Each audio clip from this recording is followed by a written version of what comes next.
namanya syak, namanya waham, atau namanya tidak percaya. Boleh faham Bisikan lain. Itu bisikan. Maka tolak bisikan tu, jangan iya kan. Kalau iya kan kena. Dia kata Tuhan tak ada, dia bisik kan. Kita kata lah, habislah. Itulah gunanya ilmu untuk menolak tadi, faham? Bisikan tetap datang. Kita bukan malaikat. Jadi nak menolak bisikan itulah ilmu. Kalau kita tak ada ilmu, nak tolak aja lah. Bisikan sama, dia ajak kita mengumpat, dia ajak kita berdengki, dia ajak kita berdendam. Itu bisikan syaitan. Maka jangan terima, jangan setuju, jangan iakan. Dia ajak kita cerita hal kejahatan orang, bisikan dia, jangan kita turutkan. Kalau turutkan, jadilah kita orang yang mengumpat. Dia kata tu, cerita pasal si anu, cerita pasal laki si anu tu, cerita pasal bini si anu tu, dibisik kan. Kita pun okey, okey, kita pun cerita, kenalah kita. Tapi kalau kita tolak, mana boleh mengumpat, dosa, nanti kan habis pahala aku. Maka kita tolak, kita tak mengumpat, selamatlah kita. Bisikan tetap datang. Bisikan tetap datang, sebab kita bukan malaikat, bukan nabi, bukan rasul.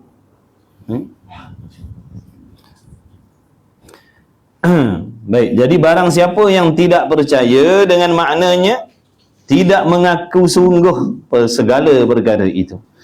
Yang ini salah satu daripada 6 ataupun ke-6. Contohnya dia meragui Allah Subhanahu wa ta'ala. Dia tidak yakin kepada Allah, bahkan dia syak pada Allah. Boleh jadi kot ada Tuhan ni, boleh jadi kot. Ataupun Tuhan ni ada ke tak ada, ada ke tak ada. Itu semua masuk dalam tidak percaya.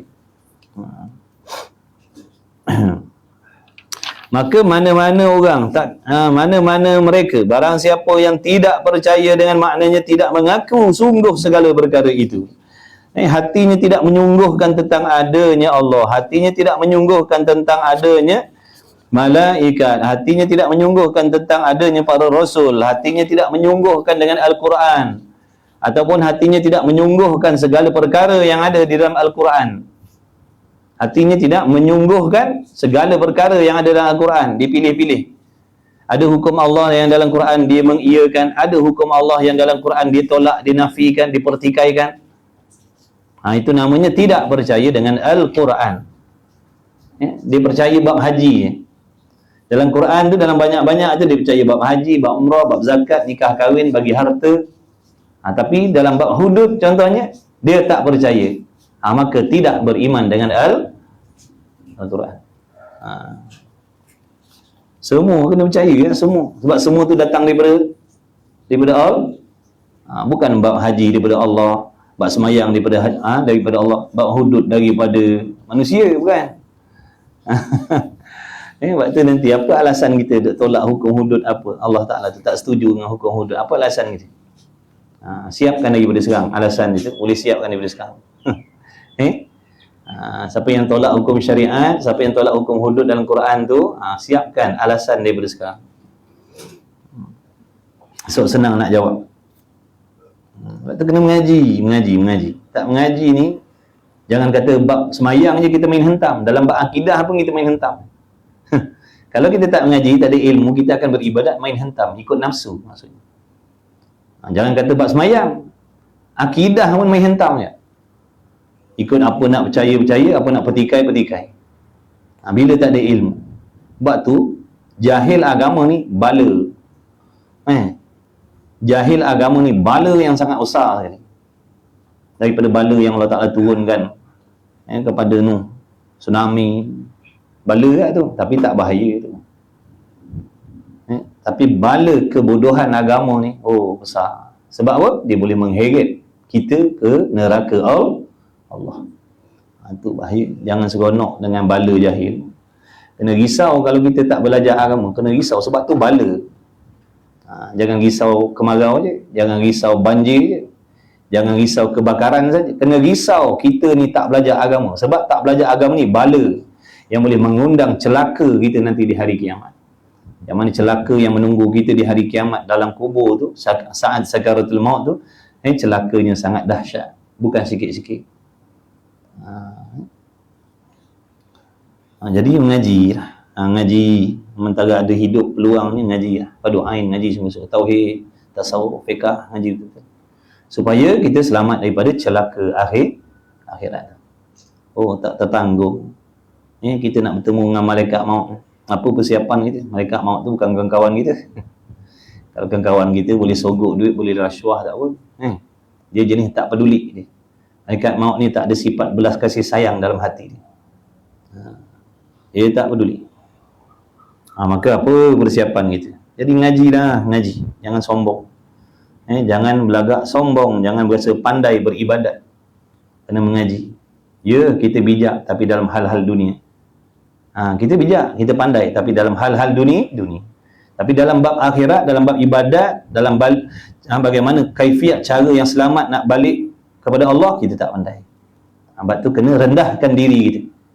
Walaupun kita berpangkat tinggi, manager sekali pun, CEO sekali pun, tapi dalam bab agama kita tak pandai, kita kena rendahkan diri kita, kena ngaji. Kena ngaji. Bab bidang lain-lain. Bab dunia, bab akhirat. Ahli dunia dia akan mahir tentang dunia. Selok belok dunia, bahaya dunia, celaka dunia, kerugian dunia. Itu ahli dunia pandai.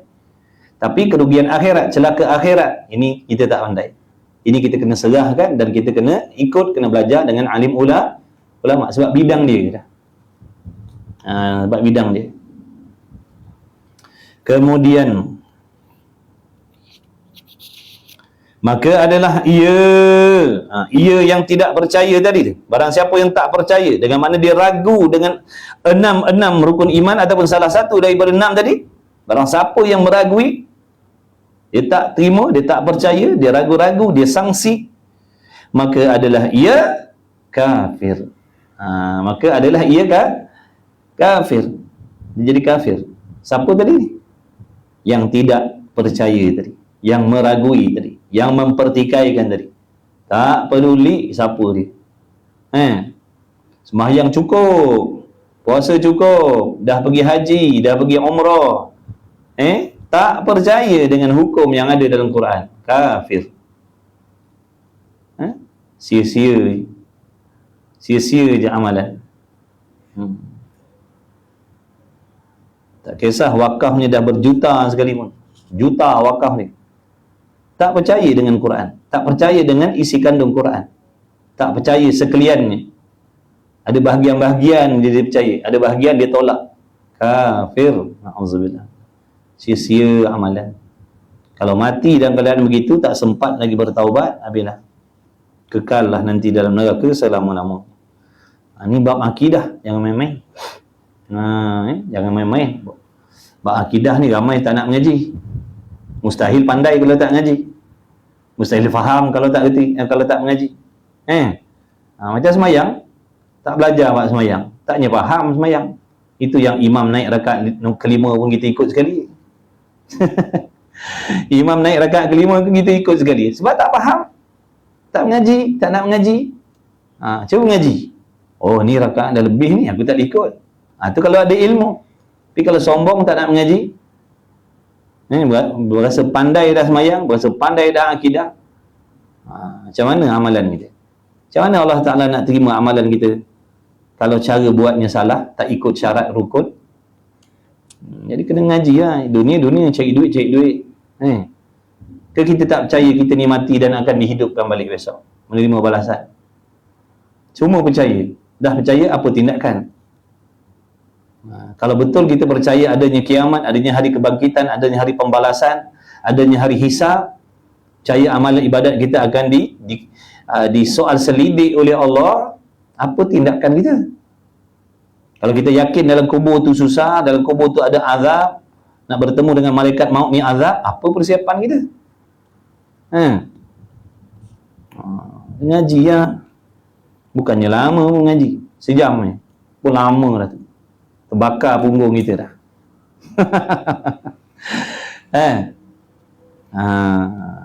Cari dunia 7-8 jam, 10 jam boleh. Cari ilmu akhirat 1 jam tak boleh. Tak adil kita.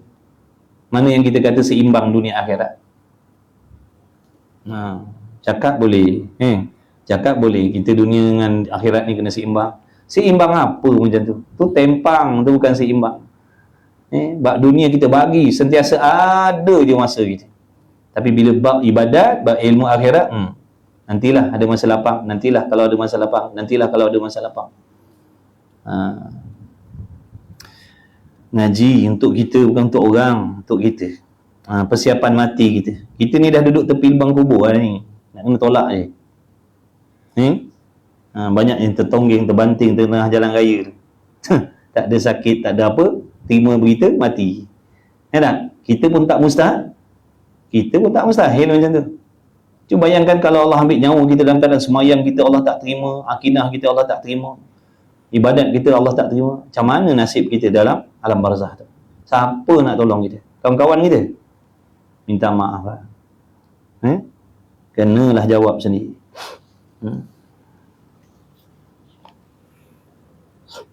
Baik. Maka adalah ia kafir. Jangan jadikan kita kafir. Wajib jaga diri kita dan anak bini kita daripada jatuh kufur. Wajib, bukan sunat, bukan harus. Wajib kena jaga. Jangan sampai jadi kafir. Jangan jadi murtad. Jangan jadi syirik. Wajib, bukan sunat. Maka kena belajar. Macam mana cara nak jaga diri kita daripada kafir? Belajar berakidah. Supaya kita tahu sempadan-sempadan dia. Oh, ni tak boleh buat. Kalau buat ni aku jadi kafir.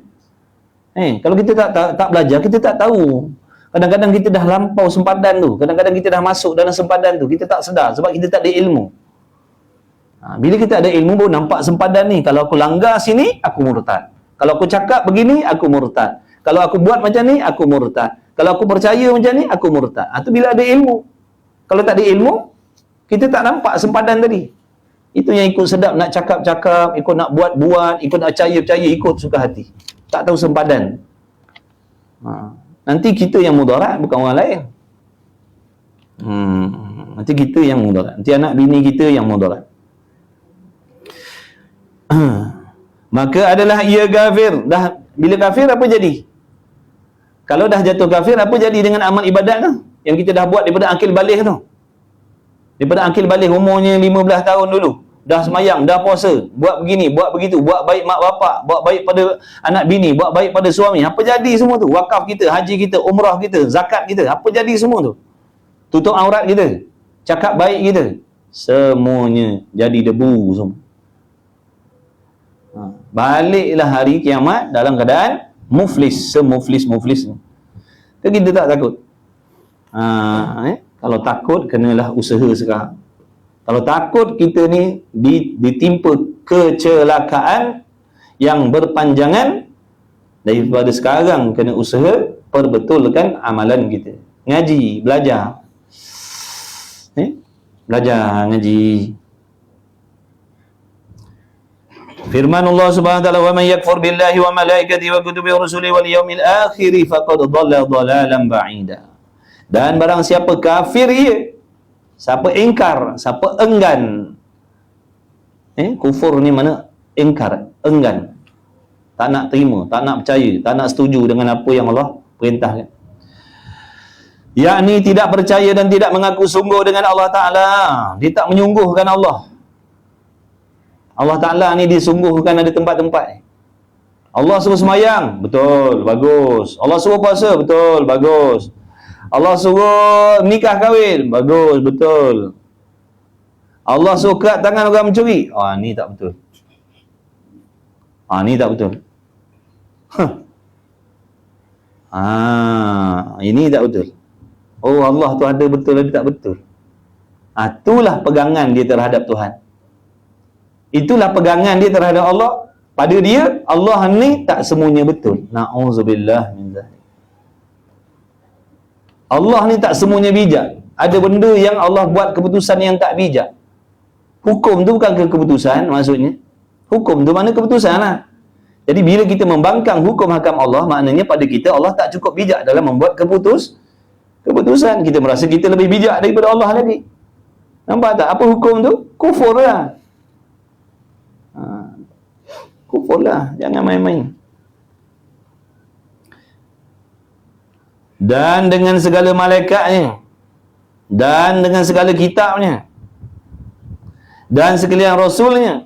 Apa yang Rasul sampai, ada yang diterima, ada yang ditolak, ada yang disetujui, ada yang tidak setuju. Padahal daripada Rasul yang sama, padahal daripada Tuhan yang sama, padahal daripada kitab yang sama. Tolak, tak setuju. Sebab apa tak setuju jadi? Tidak muafakat dengan keinginan nafsu. Nafsu dia tak sesuai dengan benda tu. Nafsu dia tak nak, maka dia tolak. Nikah kahwin, setuju. Poligami, setuju. Sebab muafakat dengan nafsu. Orang lelaki dapat bahagian sekian, orang perempuan dapat bahagian sekian, setuju. Sebab muafakat dengan nafsu.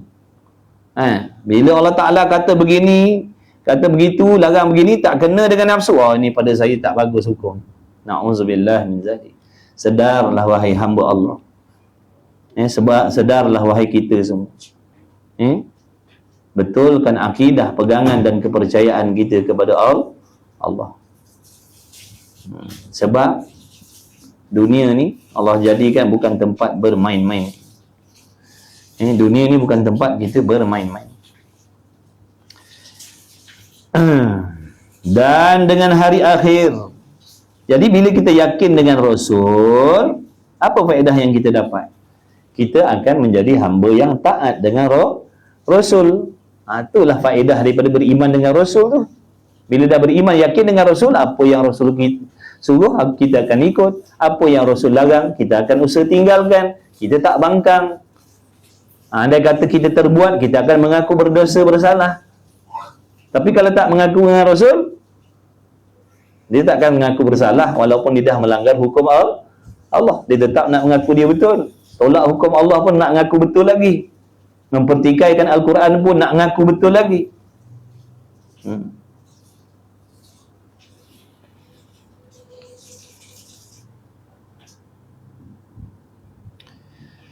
Maka yakni hari kiamat dan hari akhir. Yakin dengan hari kiamat. Bila kita yakin adanya hari kiamat. Hari kiamat ni hari apa? Hari raya. Hari kiamat ni hari raya ke? Hari sukaraya? Hari seronok? Hari kunjung mengunjung? Hari makan kuih? Hari kiamat ni. Hari yang sangat menggila ketakutan dia. Hari yang sangat menggila ketakutan dia. Hari yang sangat menggila azab seksaannya. Bini tak kenal laki, laki tak kenal bini, anak-anak tak kenal mak bapak. Masing-masing memikirkan nak mencari pahala yang ada pada orang lain, nak rebut pahala orang lain. Masing-masing memikirkan nak selamatkan diri daripada dibakar oleh Allah hidup-hidup dalam neraka. Sebab tu hari kiamat ni bukan hari macam perhimpunan antah dunia. Hari yang sangat menakutkan, hari yang sangat menggerunkan. Hari yang mana laki akan menyalahkan bini, bini akan menyalahkan laki, anak-anak akan menyalahkan mak bapak, mak bapak akan menyalahkan anak-anak, pemimpin akan menyalahkan rakyat, rakyat akan menyalahkan pemimpin. Tu hari kiamat besok. Masing-masing cari salah orang. Sebab tak sanggup nak dibakar hidup-hidup dalam neraka Allah tu. Siapa sanggup? Kalau contoh sekarang ni depan mata kita ni ada api. Ada kawah api. Kita dengan bini kita. Siapa masuk? Siapa sanggup masuk? Siapa sanggup masuk dalam kawah api depan mata kita ni? Kita dengan bini kita ni. Kita nak suruh siapa masuk? Siapa tak tolak siapa, kena tembak contohnya. Siapa tak tolak siapa, kena tembak. Kalau tak laki tolak bini, bini tolak laki. Mesti salah satu. Agak-agak siapa tolak siapa. Macam itulah besok hari kiamat tu ibaratnya. Aku tak sanggup masuk neraka ni. Kau lah masuk. Maka suami akan menyalahkan bini. Gini. Asalkan aku selamat daripada azab neraka Allah. Yang bini pun tak sanggup, mana nak masuk neraka tu? Maka dia akan usaha cari kesalahan suami dia. Gini. Mak bapak pun begitu. cari alasan macam mana nak menyelamatkan diri daripada diazab oleh Allah, maka dicari kesalahan anak-anak dia. Gini. Anak-anak pun tak nak masuk neraka. Cari kesalahan mak bapak. Mak bapak dulu tak pernah peduli pun. Saya tak semayang, mak bapak okey-okey je. Mak bapak yang ajar saya pakai begini. Oh, nanya gitu. Tu hari kiamat.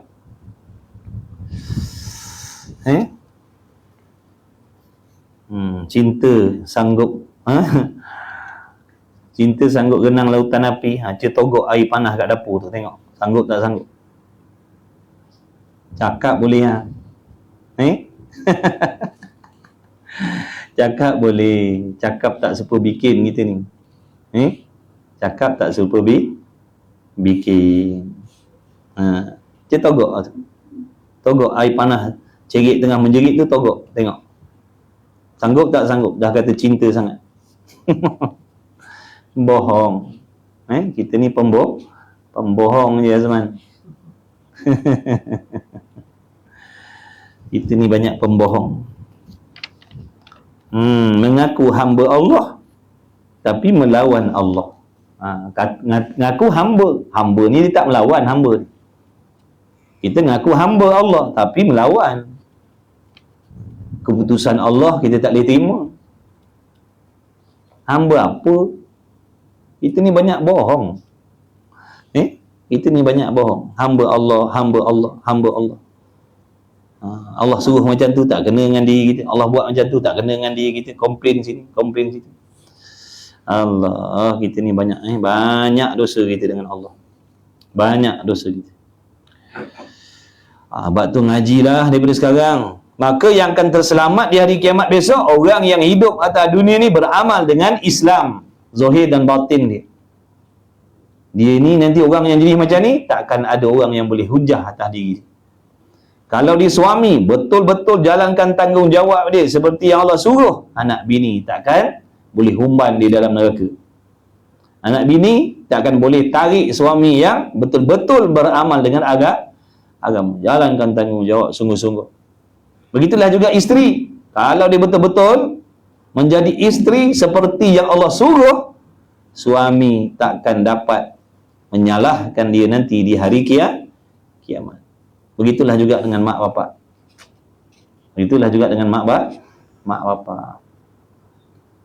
Mak bapak jalankan tanggungjawab sungguh-sungguh dengan anak-anak. Anak-anak takkan dapat menyalahkan dia nanti di hari kiamat. Tapi kalau kita pakat-pakat leka, tak nak belajar agama, tak nak ikut agama, habislah kita. Yang tu dakwa. Oh, mana kita nak lagi? Tu hari kiamat, hari yang sangat menakutkan. Jadi daripada sekarang kena buat persiapan sungguh-sungguh.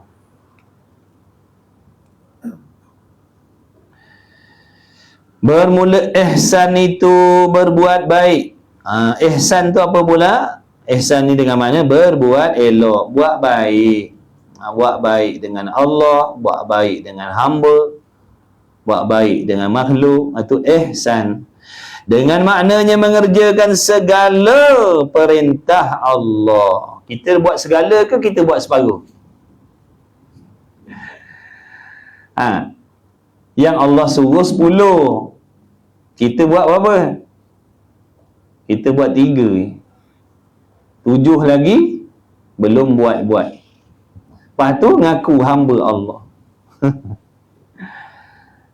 Allah suruh 10 contoh, kita buat 3 je baru. Allah suruh semayang, kita semayang. Allah suruh puasa, kita puasa. Allah suruh tutup aurat, kita tutup aurat. Allah suruh ngaji pada ain, kita buat Allah suruh ngaji pada ain, kita buat je. Tu nama buat separuh, bukan buat sepenuh. Perintah Allah iaitu mana orang yang ada ihsan ni mengerjakan segala, bukan separuh.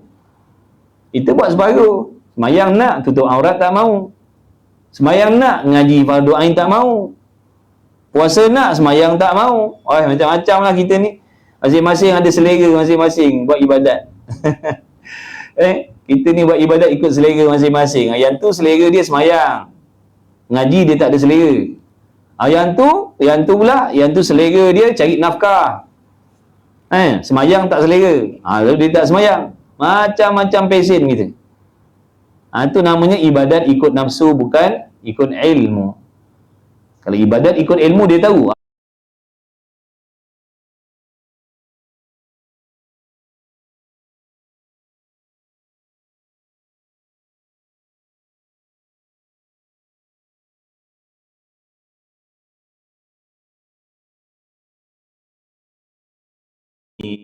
Kita ni bukanlah hamba yang ada ihsan. Kita ni hamba yang tidak ada ihsan, tak buat baik. Itu sebab makna ihsan tu mengerjakan segala. Kita tak buat segala, kita buat separuh. Seperti sembahyang, puasa dan sebagainya daripada segala yang disuruh itu dengan elok, yang mencukupi segala syarat-syarat dan sempurna rukun-rukunnya ibadat. Adakah kita dah buat ibadat tadi bertepatan dengan segala syarat-syarat dan rukun-rukunnya?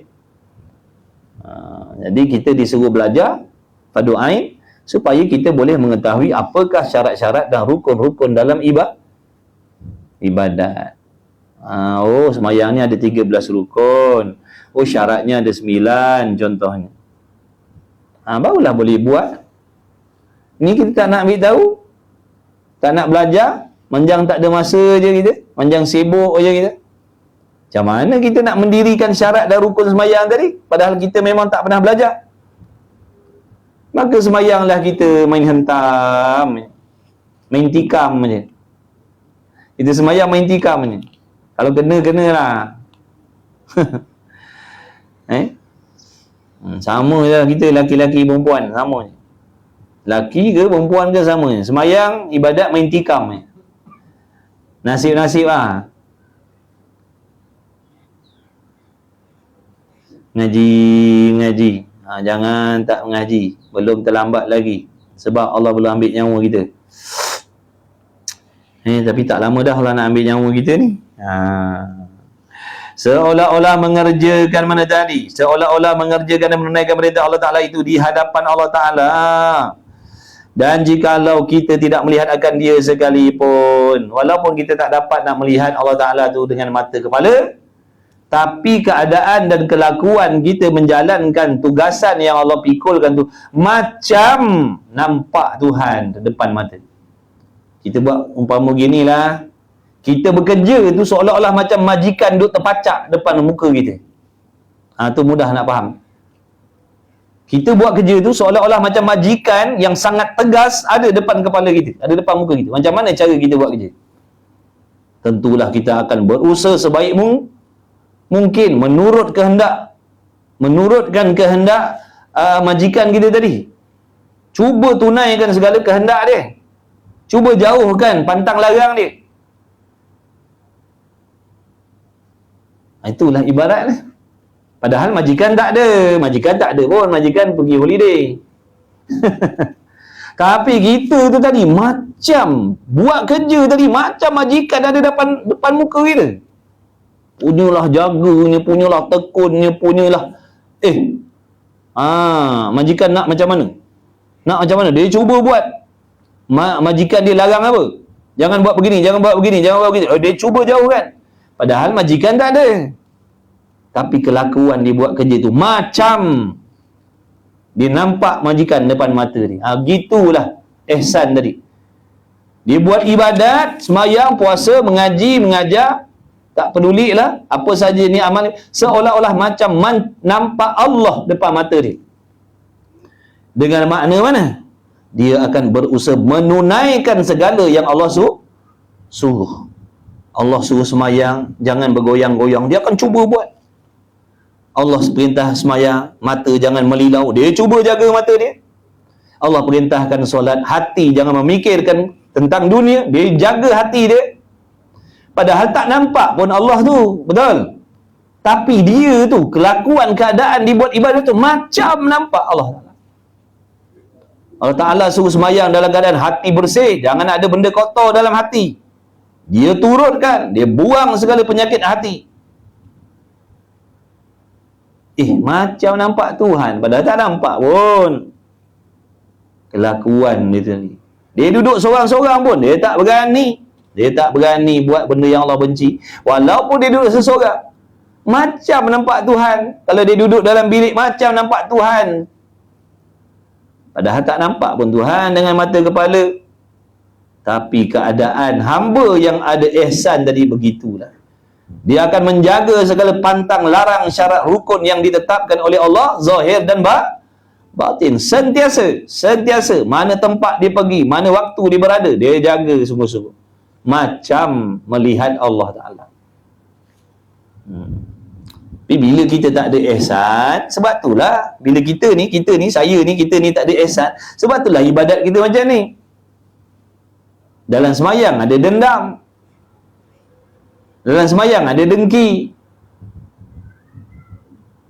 dalam semayang ada sangka jahat, dalam semayang ada cadang-cadang nak buat maksiat. Tengah semayang ni, sambil tengah-tengah semayang, sambil ada cadang nak buat maksiat lepas ni kan. Na'udzubillah min zalik. Dah kita ada ihsan ke? Tak ada. Tu yang dia masukkan ihsan tadi tu. Sampai macam tu sekali, dia jaga betul-betul. Padahal matanya tak nampak pun Tuhan tu, tapi dia pandang Allah tu dengan mata hati dia, kefahaman dia, pengetahuan dia.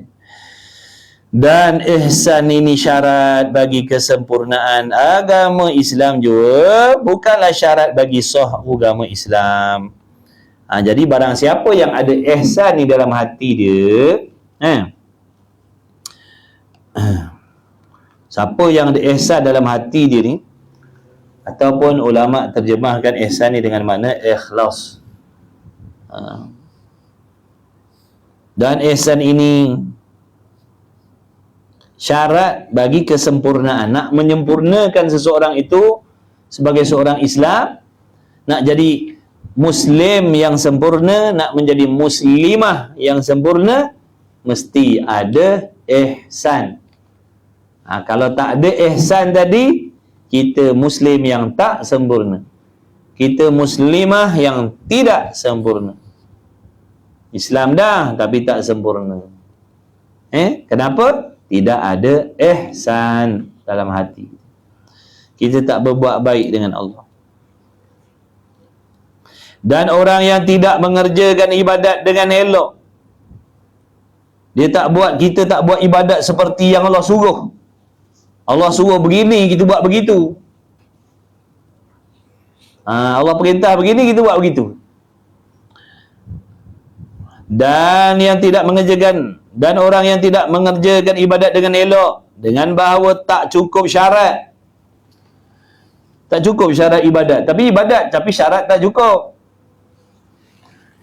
Mandi wajib tak sah tapi semayang juga. Mandi wajib tak sah tapi semayang juga, itu semayang tak cukup syarat.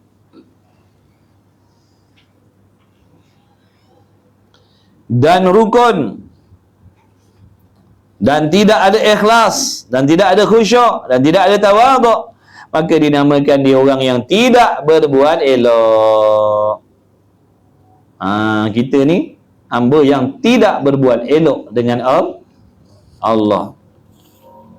Maka tidak sempurnalah agama Islam yang ada pada diri kita. Tak sempurnalah Islam yang ada pada diri kita. Islam tapi tak sempurna. Benda dunia nak sempurna, benda dunia nak sempurna, benda akhirat kita tak nak sempurna. Benda dunia nak sempurna, rumah nak sempurna, gaji nak sempurna, kenderaan nak sempurna, pakaian nak sempurna, makan minum nak sempurna. Tapi bab ibadat je, tak payahlah buat apa nak sempurna.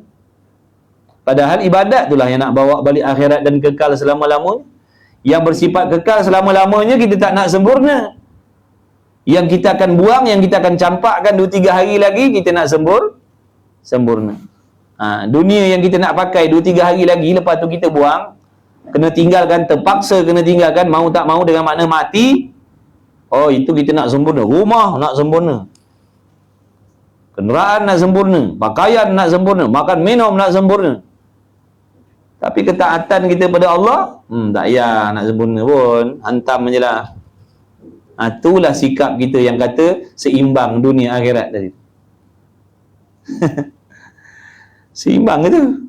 Dunia nak sempurna, yang akhirat tak nak sempurna. Seimbang ke? Itu kan seimbang. Itu zalim.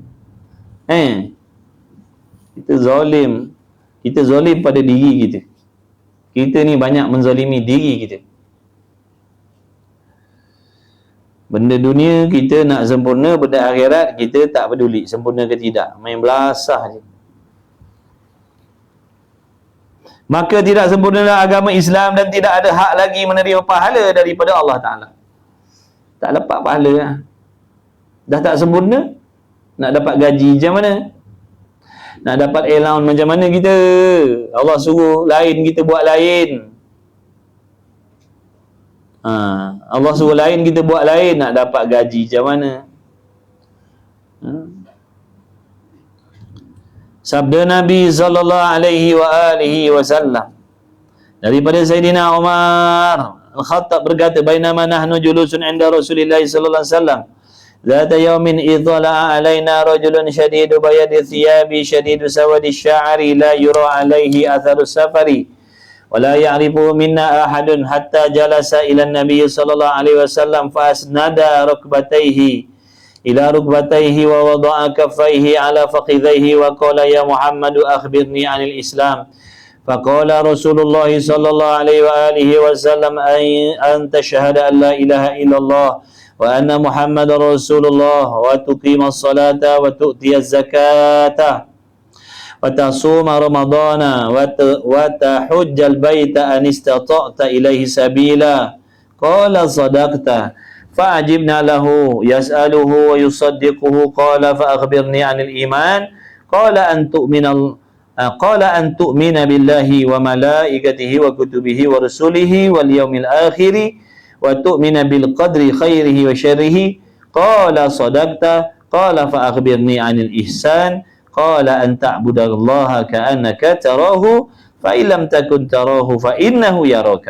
Di antara kami menduduki kami di sisi Rasulullah sallallahu alaihi wasallam pada suatu hari, tiba-tiba kedatangan di atas kami seorang lelaki yang sangat putih pakaiannya dan bersangatan hitam rambutnya, tidak nampak bekas-bekas perjalanannya dan tidak mengenal akan dia oleh seorang daripada puak kami sahabat.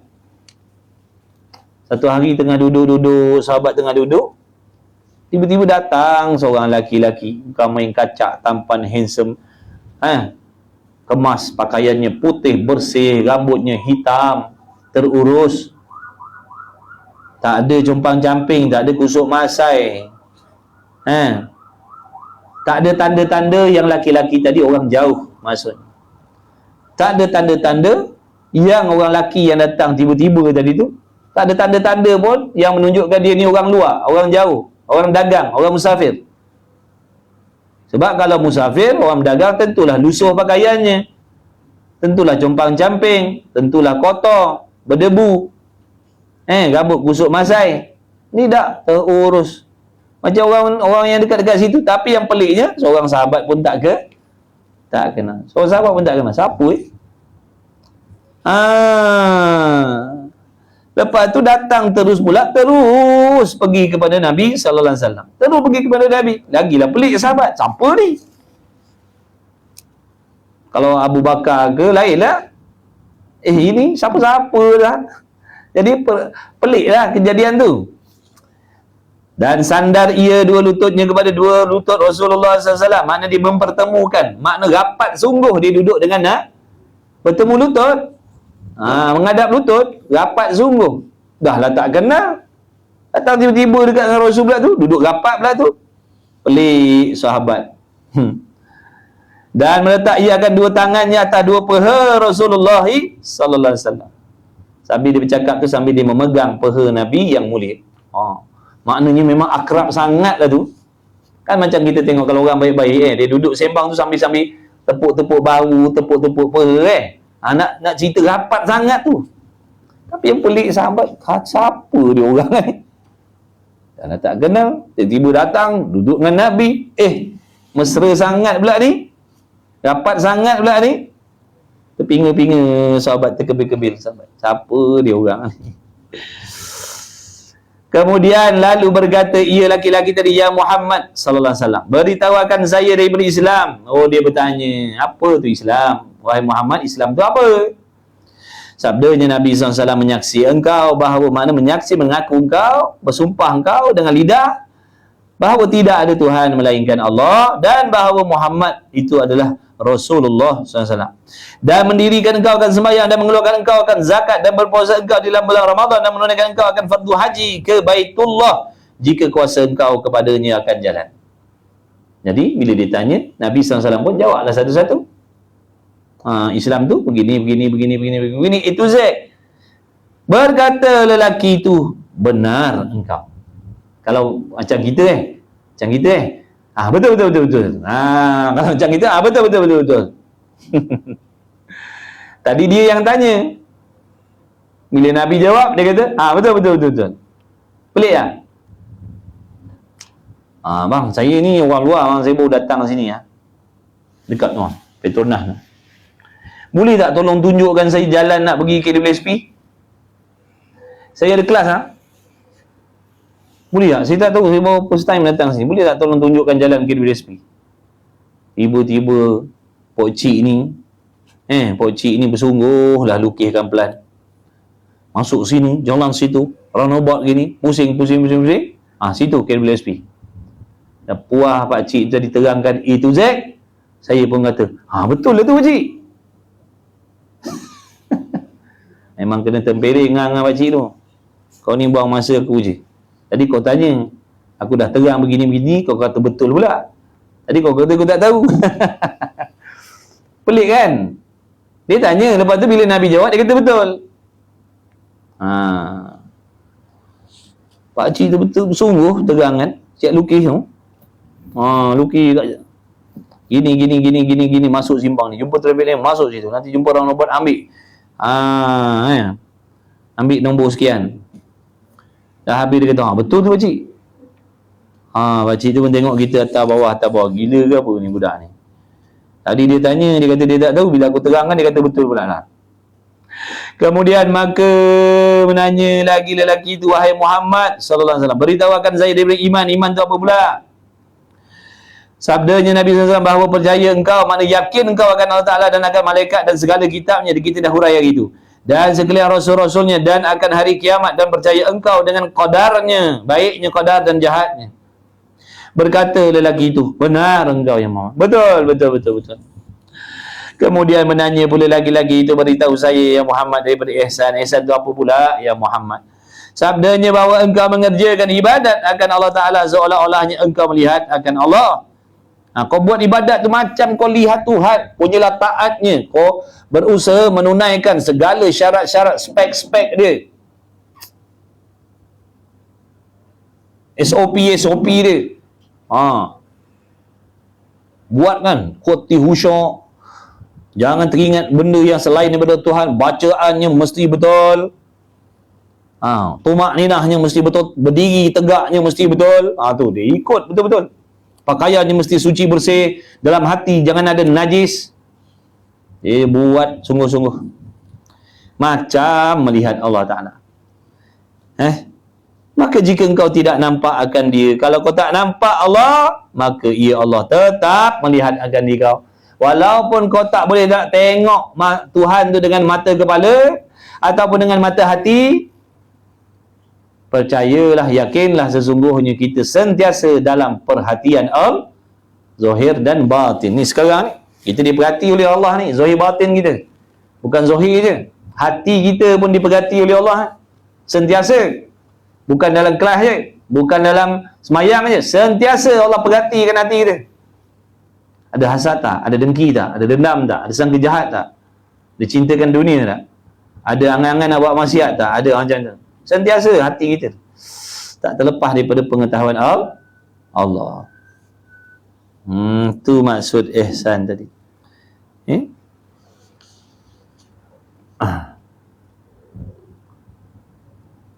Maka Allahumma salli ala sayyidina Muhammad, laki-laki tadi sebenarnya malaikat Jibril.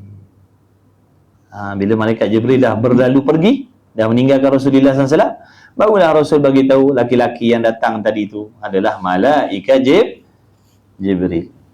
Kalau awal-awal Nabi bagi tahu macam agak-agak macam mana? Kalau Nabi bagi tahu awal, wahai sahabat, sekejap lagi dalam 1 minit akan datang seorang laki-laki. Dia tu malaikat Jibril. Agak-agak macam mana? Malaikat Jibril boleh tanya tak Rasul? Tak sempat nak tanya, kena peluk nanti kang.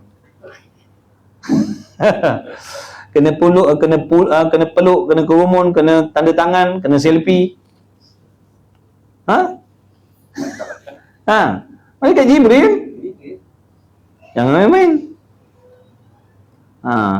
Rasul kata, contohlah kalau Rasul kata sekejap lagi dalam berapa saat lagi akan datang seorang lelaki-lelaki. Kalau kau nak tahu, itulah malaikat Jibril. Memang tak sempat jumpa Nabi lah. Pakat autograf lah, pakat peluk, cium, minta doa macam-macam lagi. Malaikat. Habis Nabi tak bagi tahu, Nabi tahu dah. Tapi Nabi tak bagi tahu dengan sahabat. Itulah hikmahnya, di antara hikmahnya.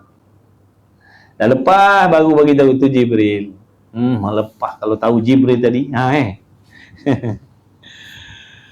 malaikat Jibril. Habislah. Jadi bila malaikat Jibril bertanya, sahabat lain dapat ilmu. Malaikat Jibril tanya, sahabat lain dapat ilmu. Bila Nabi jawab, yang lain pun dapat ilmu. Sebab tu orang yang bertanya dapat 2 pahala. Pahala bertanya dan pahala jadi asbab dia tanya, orang lain dapat ilmu. Cukuplah sekadar itu. Wallahu a'lam.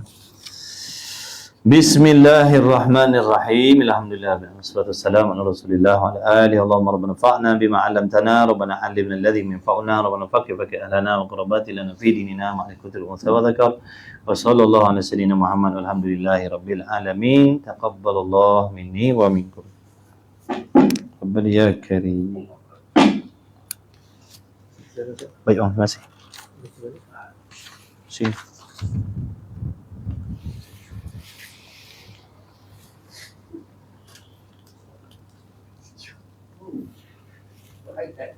Ini bawa ekon bang. Ini bawa ekon. Bawa ekon. Qamat insya-Allah iqamatis solah. Allahu akbar, Allahu akbar.